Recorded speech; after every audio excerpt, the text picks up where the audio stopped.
Kapatid Adindo, ito pong gagawin nating discussion ay napaka-exciting, di po ba? Dahil ang pag-uusapan po natin ngayon ay yung magkakaiba pong interpretasyon ng tao tungkol sa kung paano ba masasabi na yung kanilang buhay nagugol nila ng makabuluhan.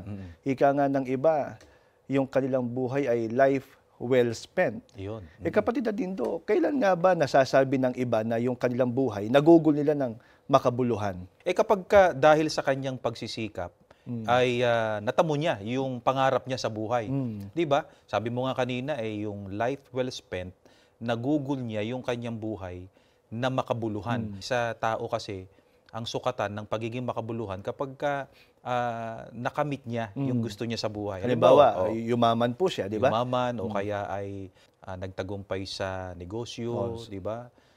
Kaya ay naging matagumpay yung buhay pagpapamilya at marami pang iba sa pag-aaral. Yung iba, nakapag-around the world daw sila. Ayan, binabati natin yung mga ganyan nating kababayan. Maging yung mga halimbawa, hindi lang nakakuha ng isang kurso, kundi nag-doctorate pa. At yan naman talaga ang gusto na makamit ng hindi nga lang basta marami. Ang totoo, lahat. Di po ba? Pangarap nga natin din maging successful sa buhay, di ba? Yes po. Pero hindi masama yan, kapatid na Glenn, sapagkat may buting idudulot yan sa buhay ng tao. Pero kapatid Adindo, kapag ba nakamit na ng tao yung mga achievements po na yan, doon ba masasabi talaga ng tao na naging makabuluhan yung paggamit niya ng kanyang buhay? Doon ba sa tagpong yon masasabi niyang life well spent? Pakinggan po ninyo, dito po sa Ecclesiastes, sa 2:4 hanggang 8, pakinggan po natin mga kaibigan. Gumawa ako ng mga dakilang bagay. Nagpagawa ako ng mga bahay at nagtanim ng mga ubas. Nagpagawa ako ng mga taniman at pinataniman ko ito ng sari-saring puno na namumunga. Nagpagawa ako ng mga imbakan ng tubig para patubigan ang mga pananim. Bumili ako ng mga lalaki at babaeng alipin. At may mga alipin din ako na ipinanganak sa aking bahay. At ako ang may pinakamaraming kawan ng hayop sa lahat ng naging mamamayan ng Jerusalem.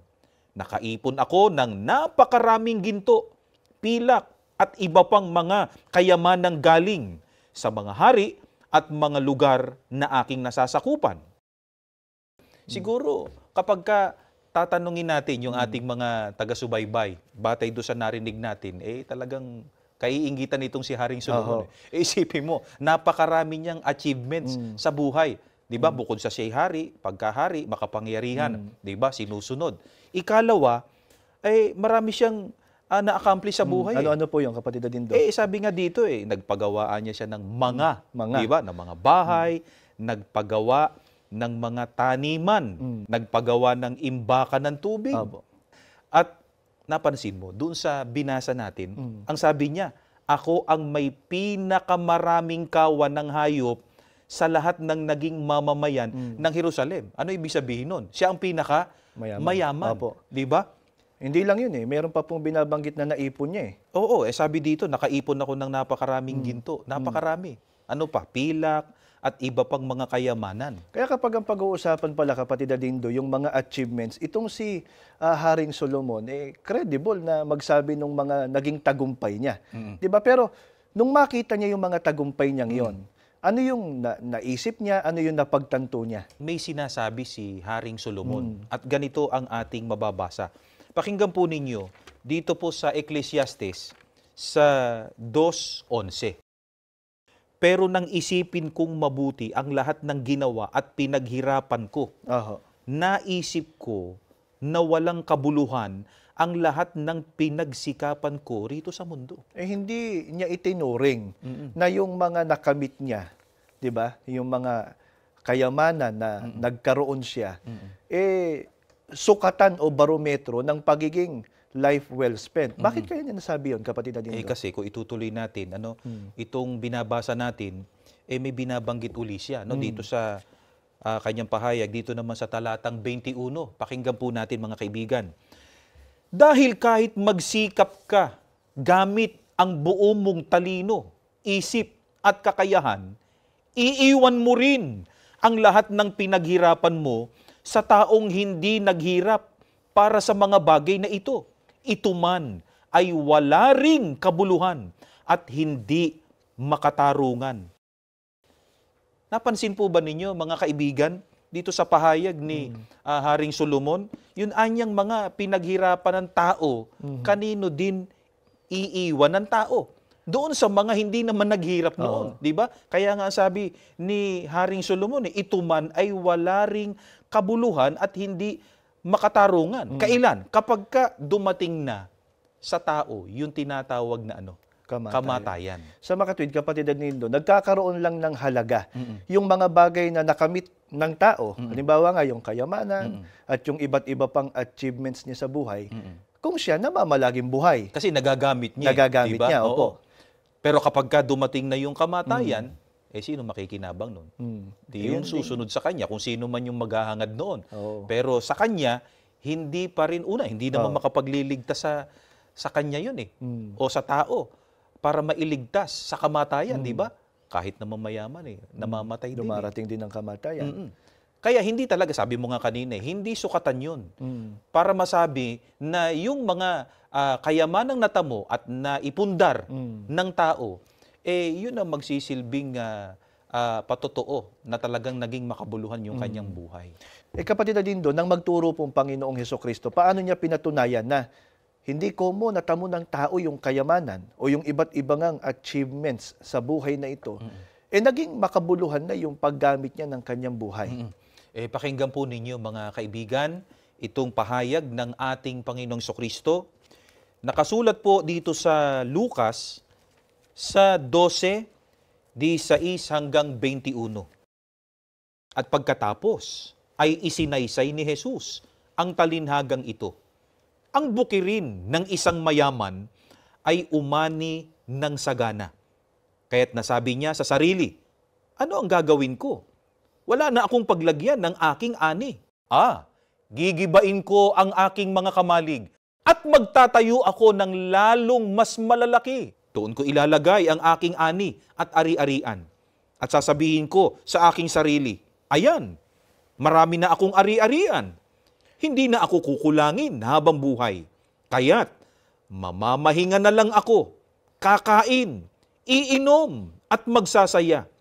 Ngunit sinabi sa kanya ng Diyos, hangal, sa gabing ito'y babawian ka ng buhay. Kanino mapupunta ang mga bagay na inihanda mo? Ganyan ang sasapitin ng nagtitipon ng kayamanan para sa sarili, ngunit dukha naman sa paningin ng Diyos. Mga kaibigan, kapatid na Glenn, dito ay may binasa po tayo na isang mayaman na sagana sa buhay. At kung mapapansin mo, parang yung banggit ni Haring Solomon kanina, di ba?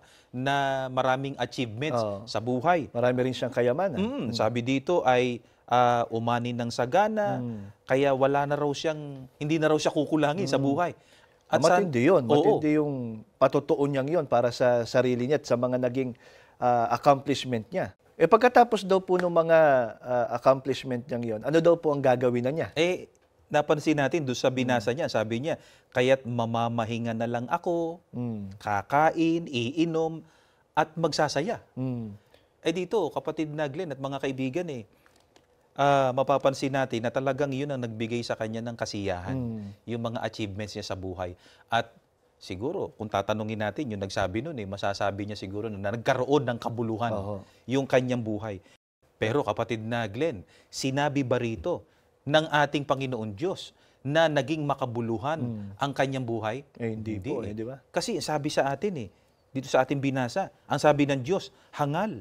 Sa gabing ito'y babawian ka ng buhay, kanino mapupunta ang mga bagay na inihanda mo. Dito, mapapansin natin, kapatid na Glenn, magkaiba sila ni Haring Solomon. Si Haring Solomon, bagaman binigyan niya ng credit yung kanyang paghihirap at yung kanyang mga pinuhunan, mga na-achieve sa buhay, pero hindi niya sinabing sapat yun para maging masaya siya. Kulang pa nga sa kanya yun eh. Diba? Meron pa siyang hindi nagagawa. Pero ito, sinabihan ng hangal. Bakit? Kasi para sa kanya, yun ang sukdulan. Natapos na ron. Natapos na ron yung buhay niya. Hindi na siya gagawa ng ano paman na dapat gawin ng tao. Mamaya ipapaliwanag natin yun sa ating mga kaibigan. Kung bakit tinawag na hangal. Oo, kundi ang para sa kanya, magpakasasa na lang doon sa mga bagay na kanyang na-achieve. Kapatid na Dindo, may magagawa ba ang kayamanan para ang tao maligtas sa kamatayan? Kasi yun ang nagpawalang halaga eh. Diba sabi nga natin kanina, nagkakaroon lang ng halaga yung mga bagay na nakamit ng tao kung siya'y mamamalaging buhay. Pero baka naman kasi yung kayamanan ng tao, makapagliligtas sa kanya sa kamatayan. Mga kaibigan, dito po sa awit sa 49, sa 7 hanggang 9, ay ganito ang sagot sa atin. Hindi kaya ng sino mang ang sarili ay matubos. Hindi kayang mabayar at tubusin sa kamay ng Diyos. Ang bayad sa kanyang buhay ay halagang sakdal taas. Gaano man ang halagang hawak niya'y hindi sapat upang siya ay mabuhay nang hindi na magwawakas.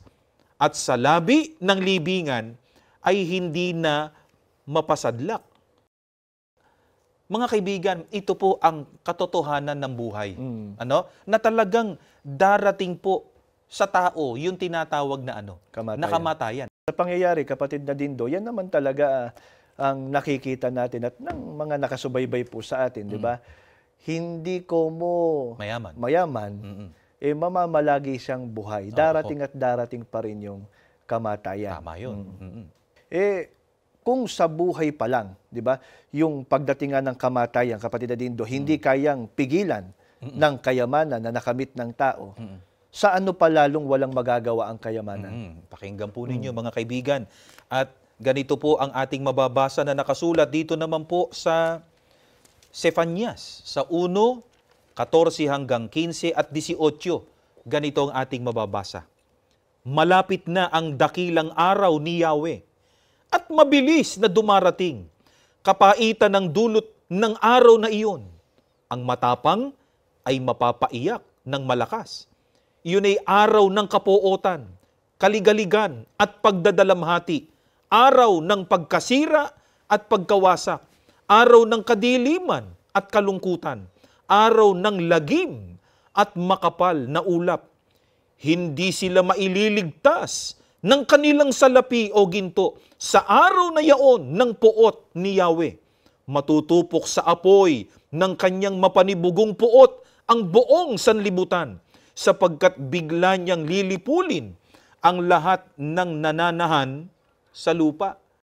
Narinig po ninyo mga kaibigan, kapatid na Glenn, ang sabi dito, hindi sila maililigtas ng kanilang salapi o ginto sa araw na yaon ng puot ng Panginoon.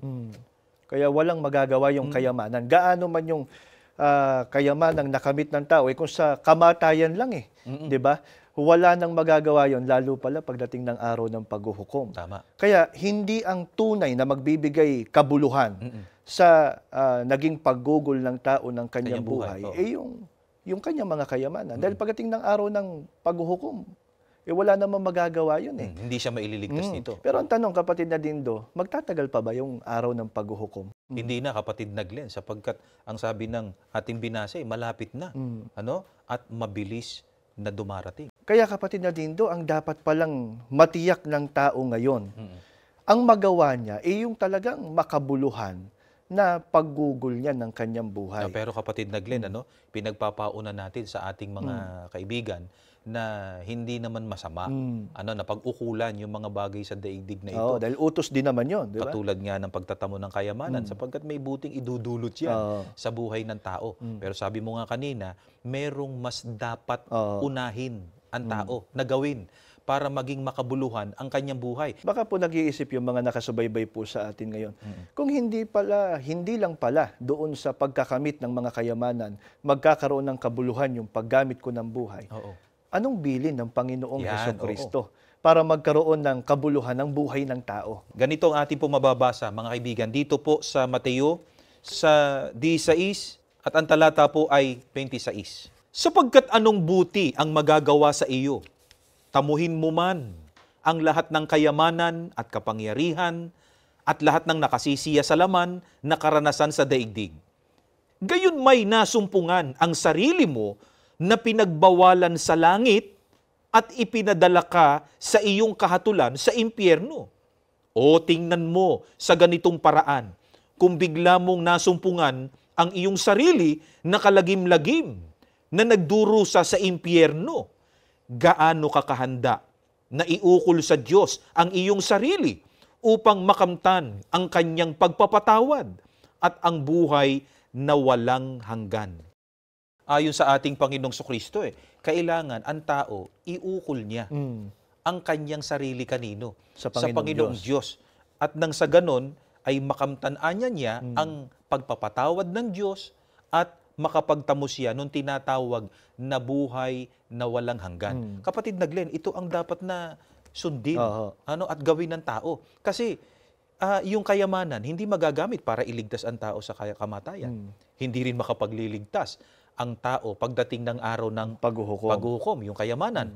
Ito ang dapat gawin. Kailangang iukol ng tao ang kanyang sarili kanino? Sa Diyos, sapagkat siya ang mapapatawad sa kasalanan. At ano pa tatamuhin niya? Buhay na walang hanggan. Buhay na walang hanggan. Diyan masasabi ng tao, kapatid na Dindo, yung life well spent. Yan. Kapag naiukol niya sa Panginoong Diyos ng kanyang sarili at magtatamo ng buhay na walang hanggan. Tama. Mamaya, yan ang pag-aralan naman po natin. Kaya mga kaibigan po namin, wag muna po kayong aalis, magbabalik pa po kami.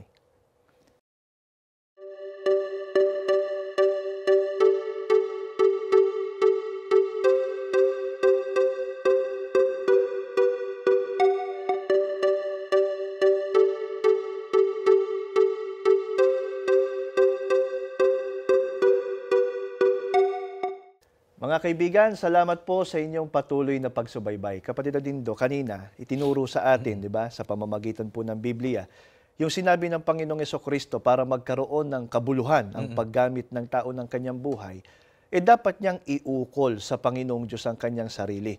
Kapatid Dindo, paano po magagawa ng tao na iukol niya ang kanyang sarili sa Panginoong Diyos? May sagot ang ating Panginoong Sokristo, nakasulat po dito sa Juan, sa 6, at ang talata po ay 27. Magsigawa kayo, hindi dahil sa pagkaing napapanis, kundi dahil sa pagkaing tumatagal sa buhay na walang hanggan, na ibibigay sa inyo ng anak ng tao, sapagkat siyang tinatakan ng Ama sa makatwid bagay ang Diyos. Mga kaibigan, may bilin ang Panginoong Sokristo. Ang sabi niya rito, magsigawa kayo, hindi dahil sa pagkaing napapanis. Alin ba kapatid na Glenn, yung tinutukoy na pagkaing napapanis? Yan po yung mga bagay sa daigdig na ito na may hangganan, may kasiraan. Yan yung ginagawang batayan ng tao. At sinasabing kapag natamo niya yung mga material na bagay, nagiging makabuluhan yung kanyang pero buhay. hindi yun dapat na maging priority pala ng tao, kapatid Dindo. Tama, kasi ang sabi rito ng Panginoong Sokristo, kundi dahil sa pagkaing tumatagal sa buhay na walang hanggan. Paano ba makakamit ng tao yung buhay na walang hanggan na yun? Ang sabi ng Panginoong Sokristo, ibibigay sa inyo ng anak ng tao. Sino po yun, kapatid Dindo? Ang ating Panginoong Sokristo. Sino po bang pagbibigyan ng ating Panginoong Sokristo ng buhay na walang hanggan? Alamin na po natin agad, mga kaibigan. Ganito ang patuloy na pagtuturo ng Panginoong Sokristo. Nakasulat po dito sa Juan, sa 10:27 hanggang 28. Nakikinig sa akin ang aking mga tupa. Nakikilala ko sila. At sumusunod sila sa akin. Binibigyan ko sila ng buhay na walang hanggan at kailanmay di sila mapapahamak. Napansin ninyo, may binabanggit dito kapatid na Glenn na binibigyan ko sila, sabi ni Kristo, ng buhay na walang hanggan. Sino po yun? Sila anya yung mga sumusunod sa Kanya. Sila yung itinuturing na Kanyang mga tupa. Nasaan po naroon yung mga kinikilala ng Panginoong Jesucristo na Kanyang mga tupa na nakinig sa Kanya at sumunod sa Kanya? Kaya bibigyan ng buhay na walang hanggan. Pakinggan po ninyo mga kaibigan at ganito ang ating mababasa. Kanina, binasa natin yung Juan 10:27 hanggang 28. Itaas lamang po natin sa mga talatang 7 at 9 ay ganito ang kanya pong pahayag. Pakinggan po natin. Kaya't muling nagsalita si Jesus, buong katotohanan ang sinasabi ko sa inyo. Ako ang pintuan ng kulungan ng mga tupa. Ako ang pintuan. Sino mang taong pumasok sa loob ng kawan sa pamamagitan ko ay maliligtas. Mga kaibigan, dapat po nating mapansin na yung binabanggit po dito na mga tupa nasa isang kulungan, na yun din yung kawan. Opo. Sila yung binabanggit kanina ng Panginoong Jesucristo na nakikilala niya sapagkat sinusunod siya at magkakaroon ng buhay na walang hanggan. Sa makatwid, pumasok sila sa kawan. Kasi ang problema doon sa iba, kapatid Dindo, ang laging sinasabi, ako po naniniwala naman ako kay Kristo eh. Oo. Ako po, kinikilala ko siya bilang pansarili kong tagapagligtas. Sapat na po yun para ako magtamo ng buhay na walang hanggan. Malinaw doon sa binasa natin eh. Hindi sapat yun sapagkat kailangang sumunod Ang sa ating utos, Panginoong Jesucristo. ang utos ng Panginoong Jesucristo. Kailangan ang tao nandun sa kawan. Pero alin ba yung kawan? Na doon dapat mapabilang, mapaloob ang tao para siya magtamo ng buhay na walang hanggan para masabi niyang life well spent. Ayan, oo. Pakinggan po ninyo mga kaibigan, hindi po kami ang sasagot ng kapatid na Glenn, kundi Biblia pa rin. Nakasulat dito po sa Gawa, sa 20:28. Pakinggan po ninyo. Ingatan ninyo kung gayon ang inyong sarili at ang buong kawan. Narito'y hinirang kayo ng Espiritu Santo na mga katiwala upang pakanin ang iglesia ni Kristo na binili niya ng kanyang dugo. O mga kaibigan, ang kawan po na tinutukoy ay yung tinubos ng dugo ng ating Panginoong Jesucristo. Ito po ang iglesia ni Kristo. Kaya yung sinabi ng ating Panginoong Jesucristo kanina, kapatid na Glenn, na kailangan iukol ng tao ang kanyang sarili kanino? Sa Panginoong Diyos. Para mapatawad sa kasalanan. Ang mapapatawad po sa kasalanan. Yung tinubos niya. Opo. Alin po yung tinubos? Ang iglesia ni Kristo. Kaya dito po pinapapasok Oho. ng ating Panginoong Jesucristo ang tao doon sa kawan para magtamo ng buhay na walang hanggan. Doon po masasabi ng tao na yung kanyang buhay nagugol niya ng makabuluhan. Kapag sinunod niya ang ating Panginoong Jesucristo, magtatamo siya ng buhay na walang hanggan. Saan po ba tatamasahin ng tao na pumasok sa Iglesia ni Kristo yung buhay na walang hanggan? At ano pong magiging uri ng pamumuhay doon? Pakinggan po ninyo, mga kaibigan, ng pahayag po sa atin ng Biblia. Dito po sa Apokalipsis, sa 21:1 hanggang 4. At nakita ko ang isang bagong langit at ang isang bagong lupa, sapagkat ang unang langit at ang unang lupa ay naparam, at ang dagat ay wala na. At nakita ko ang bayang banal, ang bagong Jerusalem, na nananaog mula sa langit buhat sa Diyos, na nahahandang gaya ng isang babaeng kasintahan na nagagayakang talaga sa kanyang asawa. At narinig ko ang isang malakas na tinig na mula sa luklukan, na nagsasabi, narito ang tabernakulo ng Diyos ay nasa mga tao, at siya'y mananahan sa kanila, at sila'y magiging mga bayan niya, at ang Diyos din ay isa sa kanila, at magiging Diyos nila. At papahirin niya ang bawat luha sa kanilang mga mata, at hindi na magkakaroon ng kamatayan, hindi na magkakaroon pa ng dalamhati, o ng pananambitan man, o ng hirap pa man.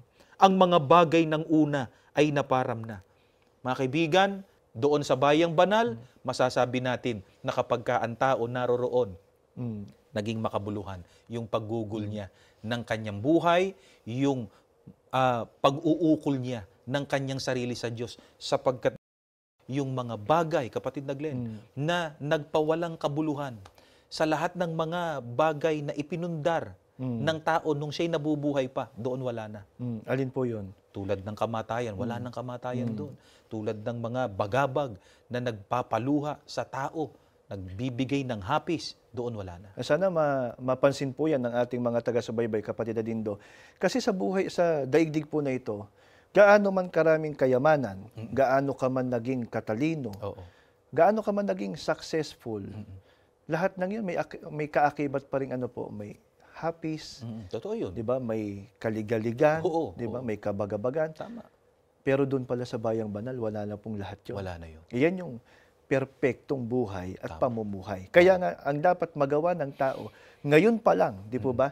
Magugol niya ng makabuluhan yung kanyang buhay. Kasi alam niyo, kapatid Adindo, yun ngang isang naging interpretasyon ng iba na naging makabuluhan yung kanilang buhay, yung nakapag-travel sila around the world, Oo. 'di ba?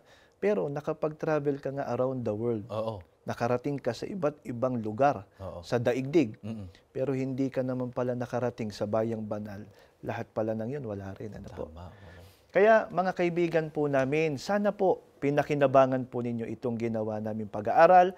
At sana ito ang maging dahilan para bumuo kayo ng isang matibay na pagpapasya na gugulin po ninyo ang inyong buhay ng makabuluhan. Magawa po ninyo yung utos ng ating Panginoong Hesukristo sa ikapagtatamo ng buhay na walang hanggan. Kaya iniimbitahan po namin kayo, di ba, kapatid Adindo, na makinig po sa mga aral na sinasampalatayanan sa loob ng Iglesia ni Cristo sa ganitong mga palatuntunan sa INC TV. Maging ang mga official website po ng Iglesia ni Cristo na doon ay mababasa po ninyo yung mga aral na amin pong sinasampalatayanan sa loob ng Iglesia ni Cristo. Malaya rin po kayong dumalo. Naanyayahan natin sila sa ating mga pagsamba. Kanariyan po yung aming mga kapatid na marahil ay kakilala po ninyo, baka nga po mahal ninyo sa buhay, ay willing po na samahan kayo sa pagdalo ninyo sa aming mga pagsamba.